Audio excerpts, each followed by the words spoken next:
ఈ వారం మేషరాశి వారికి ఎలా ఉందంటారు? మేషరాశి వారికి 5 గ్రహాలు అనుకూలిస్తున్నాయి. సూర్యుడు తృతీయంలో, సప్తమంలో చంద్రుడు, చతుర్థంలో బుధుడు, ద్వితీయంలో శుక్రుడు, ఏకాదశంలో రాహువు. శ్రేయోదాయకమైన భవిష్యత్తు లభిస్తుంది. సత్ఫలితాలు సాధిస్తారు. ఆశయం నెరవేరుతుంది. ఉద్యోగంలో కలిసొస్తుంది. సుస్థిరత లభిస్తుంది. ఎదురు చూస్తున్న ఫలితాలు సిద్ధిస్తాయి. కృషికి తగిన ప్రతిఫలం లభిస్తుంది. కాబట్టి కృషిని విశేషంగా చేయండి.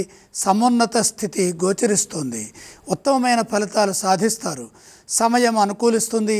కాలాన్ని సద్వినియోగం చేసుకోవడం ద్వారా వృత్తి ఉద్యోగ వ్యాపారాల్లో మీదైన ప్రతిభను కనబరుస్తారు. అదృష్ట ఫలాలు అందుతాయి. పెట్టుబడులు బాగా కలిసి వస్తాయి.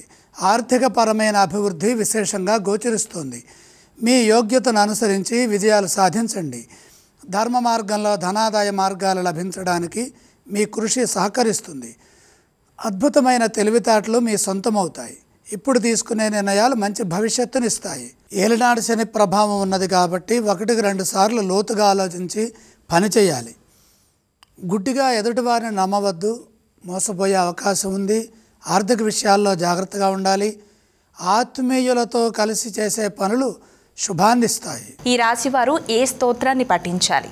లక్ష్మీ అష్టోత్తరం చదువుకుంటే మేలు చేకూరుతుంది. ఏ ఆలయాన్ని సందర్శిస్తే మంచిదంటారు? మేషరాశి వారు మహాలక్ష్మి అమ్మవారిని దర్శించండి. అలాగే ఈ రాశి వారు ఏవేవి దానం చేస్తే మంచిదంటారు గురువుగారు? దానాలు అవసరం లేదు.